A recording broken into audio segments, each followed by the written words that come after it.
Okay, so this is Mimiyori. Sell your body or die perfect blue. Uh, I'll said it before and I'll say it again. Don't just watch my video, my stream, my fucking reaction. Go support the original video. Go support the original channel. This is my first time watching Mimi in Mimiyori. So let's see how like how she does. And yeah, let's get into it. Let's rock and roll. Satoshi Kon's critically acclaimed anime film Perfect Blue was brought to US theaters recently, and I was lucky enough to be pretty close to one of the AMCs showing it. Although this Mhm. movie has been on my watch list for ages, for some reason I kept forgetting about it. However, like most movies, I think the theater experience is the best way to enjoy this film, so I'm Right. actually pretty happy that this was my first exposure to it. If you're unaware, Satoshi Kon is a legendary Mhm. anime director who had quite literally a generational run of back to back hit films in the early to mid 2000s before Oh he yeah, because there was Metallic Rose, there was Paprika, Perfect Blue. Oh my God, what's the Oh, don't tell me, you not Princess Mama. Okay, Millennium Actress. Fuck. Yeah, and I said Paprika. I said Paprika already. Yeah, those are the ones that I can remember. Let's see what she has. tragically passed away of cancer in 2010. Yeah. Perfect Blue was his directorial debut in 1997, but he went on to also direct Millennium Actress, Tokyo Mhm. Godfathers, Tokyo Godfathers. God damn, I forgot about that one. and Paprika. Loosely based on the novel by Yoshikazu Takeuchi, the film Perfect Blue is a psychological horror that follows Wait, hold up. Yoshikazu. Complete Metamorphosis. Oh, okay. I'm like, wait, the complete series. I'm like, because I know it's like a bunch of Perfect Blue isn't a singular book. It's like a book series, or yeah, kind of. It's a few books like under that name, under that banner. And yeah, I thought it was like the complete thing. Like, oh, you can buy it all at once. Like, no, it doesn't look like it. Takeuchi, the film Perfect Blue is a psychological horror that follows a young woman, Mima, trying to move on from being an idol and taken seriously as an actress. Soon after quitting her idol group, Cham, she starts to realize that she's being stalked by an unknown perpetrator who is furious that she's given up on being an idol. Always having to put on a performance for others, Mima starts losing her grip on who she actually is and starts being unable to tell what's real and what isn't. Gruesome murders start Yeah, taking place all around her, people involved in her new acting career. But the danger to Mima herself keeps getting brushed off. As her body and sexuality are exploited more and more, Mima's sanity starts deteriorating to the point of being haunted by a past idol version of herself. From here on out, right. this video is going to be my theater experience seeing Perfect Blue. Yeah, Perfect Blue is definitely not a kids film. And I don't mean that just in that like, oh, they swear there's death, there's gore, whatever. I mean, as far as you do need to be mature to really understand what understand all the nuances of it. I suppose beyond just the surface level stuff. As well as my analysis of the film on a first viewing, which will contain spoilers. If you haven't seen the movie yet, please check it Spoilers. out, you won't regret it. On Saturday, I like her little stuff, her little like fucking drawing style where it's like the popsicle sticks with the pictures like flipping back and forth. Like I like that. if you haven't seen the movie yet, please check it out, you won't regret it. On Saturday, October 4th, my friends and I hopped in a car and drove to the AMC where we'd be seeing the film. Luckily, we arrived early enough to catch a quick bite to eat, and there was a brew burger bar in the strip next to the theater. We sat down and ordered some yummy burgers, I got the patty melt, and before we knew it, it was time to head towards the theater to watch the movie. The AMC wasn't too busy, so we were able to get some popcorn and soda without much hassle, and easily made it in time to watch some ads before it started. Before I jump into my analysis of the Yeah, film, I will say if you are yeah. triggered, This and this is also just Hey, it's Neo Chaos. Damn, we watching YouTube shit. I saw a film yesterday called My Ass Claps Kills Civilizations. That's why you couldn't sneak away. They kept alerting all the civilians. What's up, Chaos? It's been we're talking about Perfect Blue here. It came just in time for some difficult video. By depictions of sexual assault, please click off the video because it gets pretty graphic. And she ain't The lying. film starts with a Power Rangers performance for children. I mean, it's not literally Power Rangers, but it's obvious that's what's being emulated. The audience, as expected, Yeah. is full of The kids, and Super when the performance Sentai, as they finishes, call we it hear over a there. child remark that it wasn't like the TV show at all and that it was cheap. This perfectly sets up the idea of having certain expectations based on how things are sold to you as a consumer, and that reality is often Super, disappointing. super hentai. Man, if only. One can only wish. What would super hentai even look like? The guy busts and wait, none of it's censored. Now that's super. You see all the bits.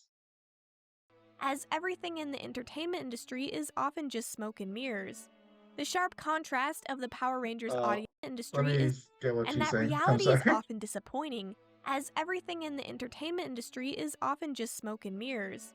The sharp Yeah. contrast of the Power Rangers audience being made up of mostly kids and their parents versus tons of adult otaku men waiting on the idols to show up felt particularly significant. Much like the Power Rangers, idols emulate a fantasy but appeal to adult men rather than My children. While the Power fantasy. Rangers IP generates money from selling toys and costumes, idols desperately try to sell CDs. Stop making me laugh. God damn. I look over. I'll see your comment. Busting so hard it kills the viewers like a fucking ring. You just see the little O before it just comes at you like some gushers. Hopefully you have your mouth closed, is all I'll say. Photo cards and exclusive selling toys to adult men rather than children. While the Power Rangers IP generates money from selling toys and costumes, idols desperately try to sell CDs, photo cards, and exclusive magazines. The film explores Mm. the idea of companies preying on male loneliness by selling them the ideal girl, which is still a majorly prevalent issue today. Idol Yeah, that's instant instantaneously instead of 7 days. You wish it was. Yeah, I'm gonna be honest. You're gonna wish it was instantaneous and not for 7 days. You die for 7 days choking on nut in your throat. But ideal girl, which is still a majorly prevalent. okay, so selling the idea of the girlfriend experience shit. Yeah, that's probably one of the sadder things of that we kind of going through right now, especially with a lot of Twitch streamers, specific ones where it, you see it in the VTubing space as well, where just kind of saying like, "Oh, you're all my best friend," or "You're I'm dating you." You all sort of talk and selling points, and you can feel how you feel about it, but it is preying on loneliness. Whether you believe in the male loneliness epidemic, that's that's just how it is, and you kind of see it. Again, as an older man, I'll look at that. I'm just like, oh man, you really want to be doing this right now? Like, I'll be, I don't know, man. It's so weird. People just selling like parasocial relationships basically and putting it up for sale. When talking about it early in the stream, I do want to put a specific block of I'm the entertainer, you're the viewer. And like, unless we're peers, like that's kind of the relationship, for watchers, for and all that stuff. That's I don't know. There's got to be other ways to sell to people. Is all I'm saying. Issue today. Idol culture in East Asia, particularly Japan and Korea, forced the Idol culture. There we go. There's still a lot of idol culture that you see left over in like kind of the Twitch and VTubing space. their idols to keep up the appearance of being pure and innocent.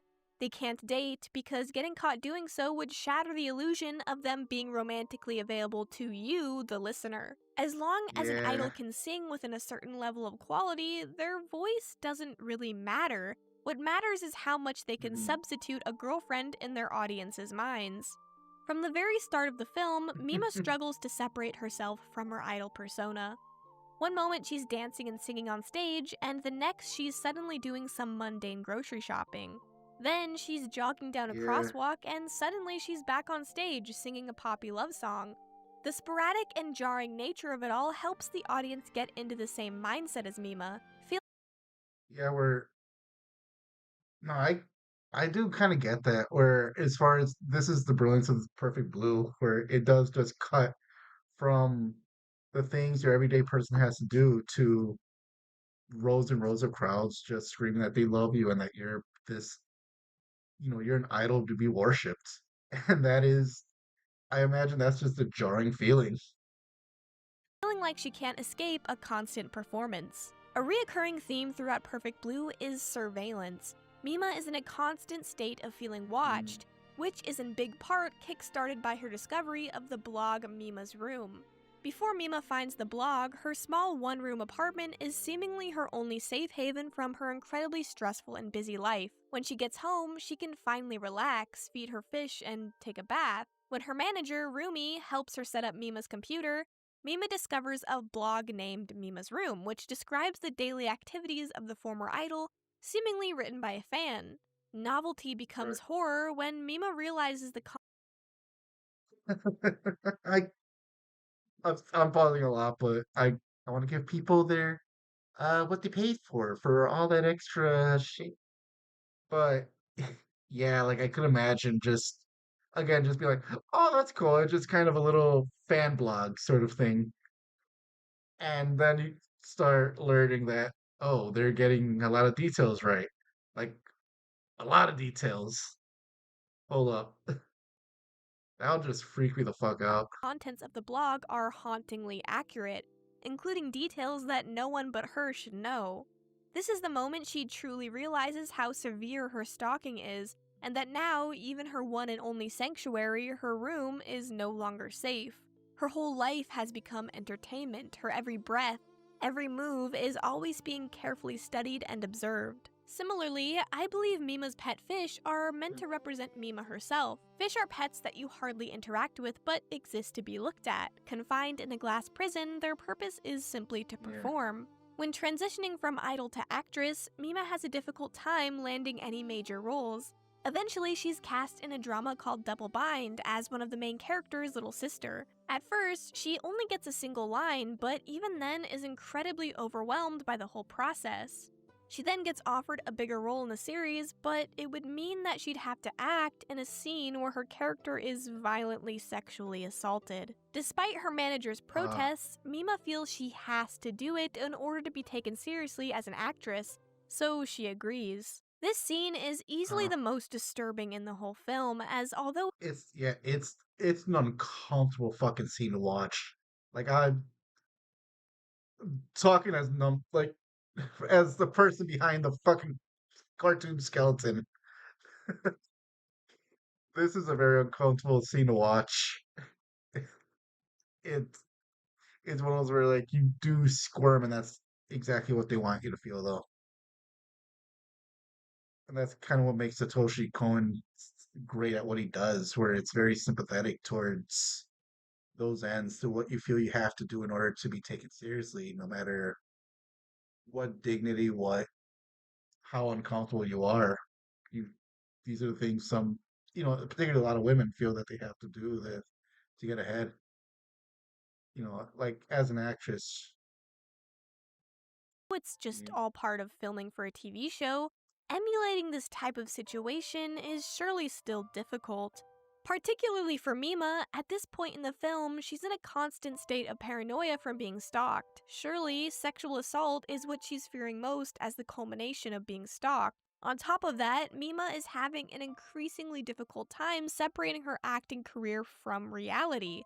So, obviously, Yeah. filming a scene like this would be incredibly traumatic in that state of mind. Because of that, Mima ends up disassociating completely in order to get through it, which is a painfully accurate coping mechanism described by many real life victims. Something to point out is that her manager, Rumi, runs out of the room in tears after witnessing the scene. Still in a state of complete denial and disassociation, Mima is cheerful and upbeat when being driven back to her apartment.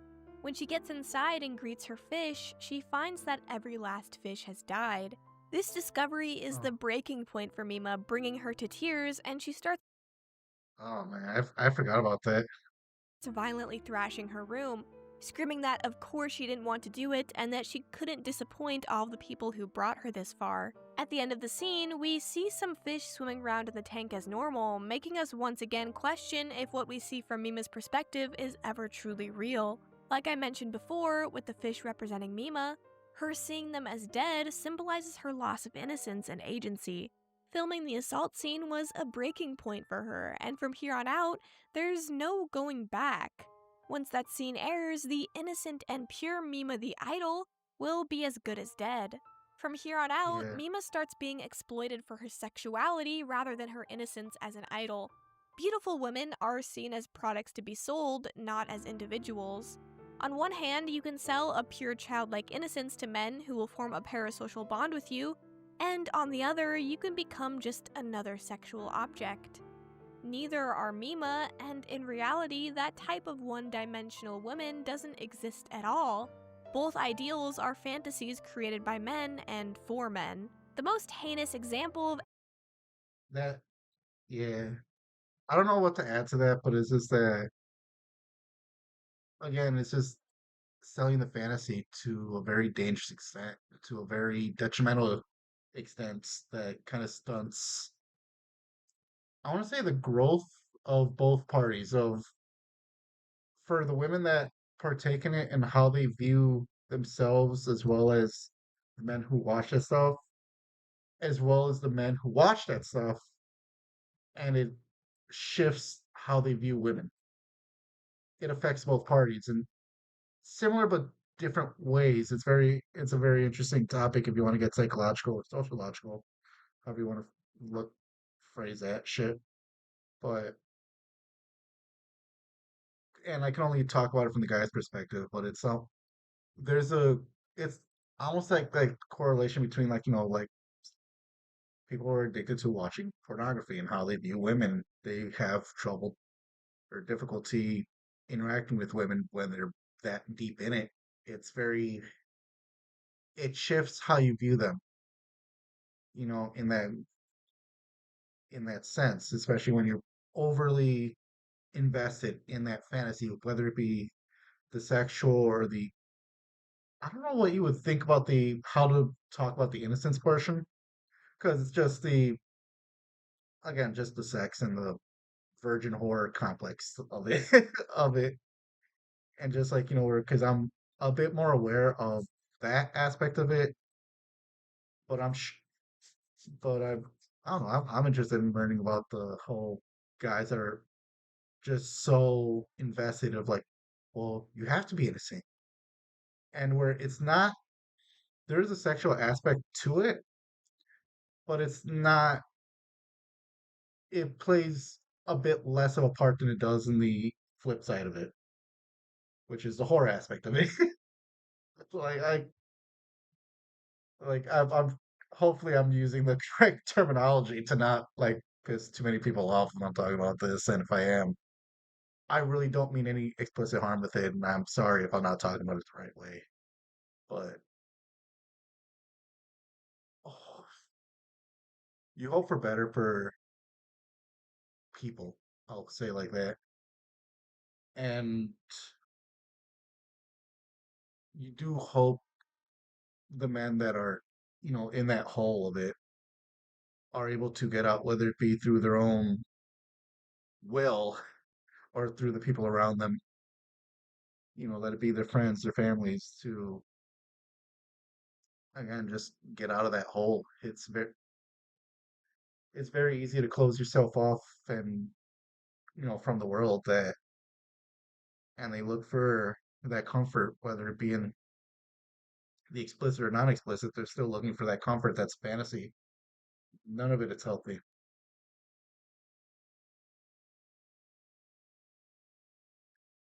Eh, we need to treat each other kinder. We need to be kinder to each other, I guess, is my takeaway from all that. And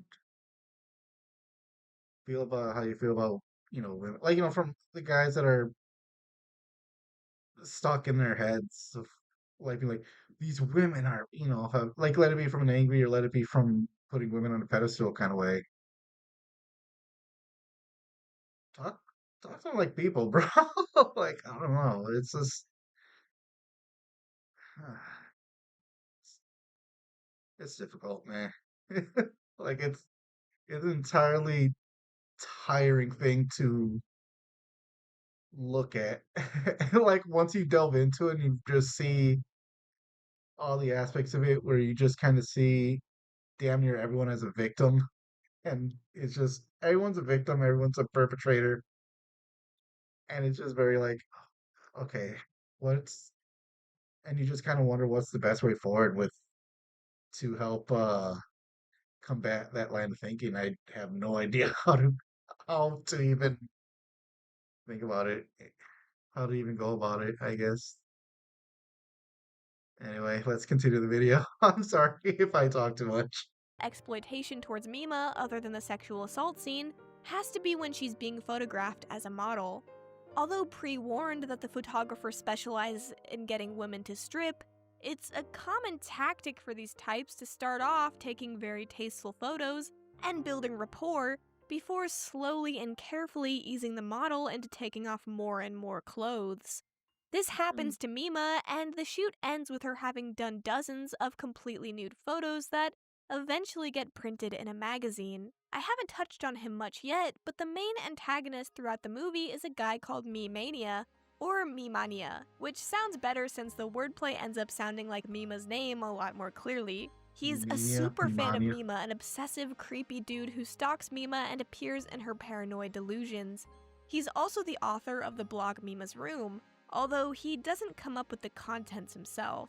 Apparently, he Mhm. receives emails from the real Mima telling him about her daily life, and eventually is tasked with disposing of the fake Mima, who abandoned being an idol to pursue a risque acting career. According to the Ooh, Mima from the emails and Mimania, Mima's image is being tarnished by an imposter who needs to be disposed of. Mimania represents the worst of parasocial fans. He has deluded himself into thinking he understands Mima despite only having access to her through carefully curated songs, appearances, and interviews. He's fallen in love with a version of a yeah. girl who doesn't truly exist, a person who's been sold to him in order to drain his wallet. Despite this, he believes it's his job to protect Mima, or at least the version of her that he created, since he can't comprehend the idea of her being different than the person who he imagined. Mima, too, is being haunted by a version of herself that doesn't truly exist.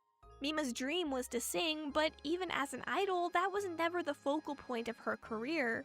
Like I mentioned earlier, she was still just a product, but one that maintained some level of dignity that her current endeavors completely lack. Mima feels like she's betraying herself, which culminates in her creating the illusion of the old Mima, who constantly shows up to berate and mock her.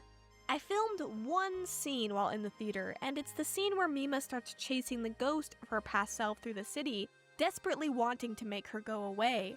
It ends in Mima running out in front of a vehicle head on, with Mimania as the driver, before she suddenly wakes up in her bed.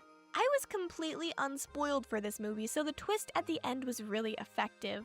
When it was revealed that Rumi had been emailing Mimania this entire time as Mima, believing that she was Mima, I was completely blindsided. Sure, the movie foreshadows it heavily by having Mima. Thanks to Bennett the Sage, I know what to call this. It's called Filet Adieu, which means a madness shared by two. And it's a subtitle you might recognize from the Joker too. Filet Adieu, the madness shared by two. And that is all. That's the that's a little fun little background info for you guys. play a character in the drama series who has DID, but I just assumed it would be revealed that it was Mima herself suffering from it. Rumi, Mima's manager, is completely unassuming throughout the film. She's supportive of Mima, stands up for her, and seems to be Mima's only friend. She feels like a motherly presence in Mima's life, which sharply contrasts with everyone else who only sees Mima as an object. At one point, it's mentioned that Rumi was a former idol herself. This makes a lot of sense as Rumi, who has dissociative identity disorder, projects her lost youth onto Mima and creates a new identity based on her.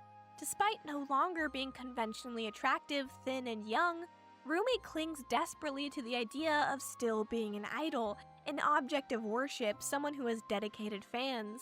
Her complete and utter breakdown and attempt to kill Mima reflects how aging women are discarded by the entertainment industry once they lose their youth and beauty, treated as nothing more than an expired piece of meat.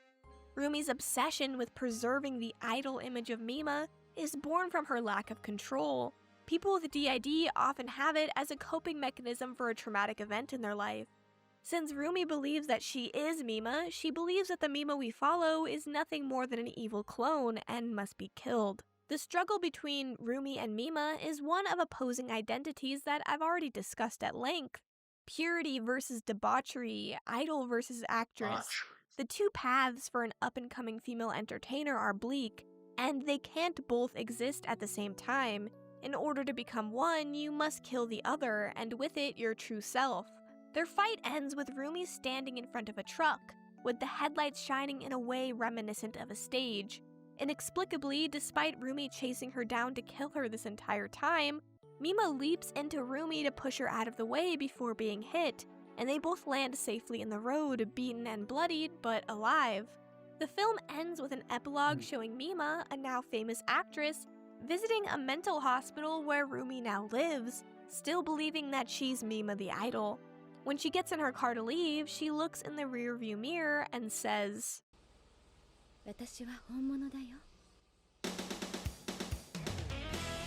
This ending felt way.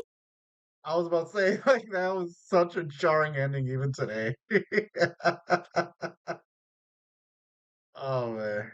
Nah, maybe this girl, Mimiyori will give me some something to cling on to because yeah, I still hate that ending. I'm sorry. I like the movie a lot. There's some parts where it does spin its wheels a little bit, but I think that's just a part of the experience. Like being real. But let's see what Mimi. Okay, Mimi, convince me this is a good ending.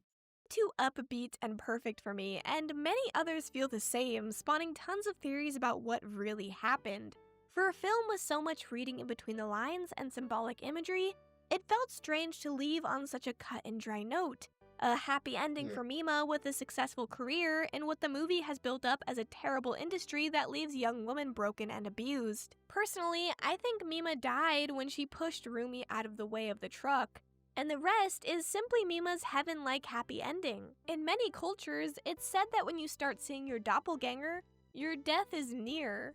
Mima starts seeing her doppelganger everywhere, and even when it's Rumi dressed as Mima, we the audience still see her as a clone of Mima. Earlier in the film, Mima says to Rumi, Am I alive? In the idolatry. which refers to when she imagines getting hit by Mimania when chasing her idol doppelganger. In my opinion, this foreshadows her actually getting hit at the end of the movie, and the very last scene in the film is in fact just a dream. The ideal reality in Mima's mind. That's just my theory though, and I'm sure other people have already expressed that idea. Satoshi Kon's Yeah, Perfect Blue is a I think hmm, if that's the case, it's that music choice that really fucking I I just don't like. It's that music choice. I'm gonna be real with you.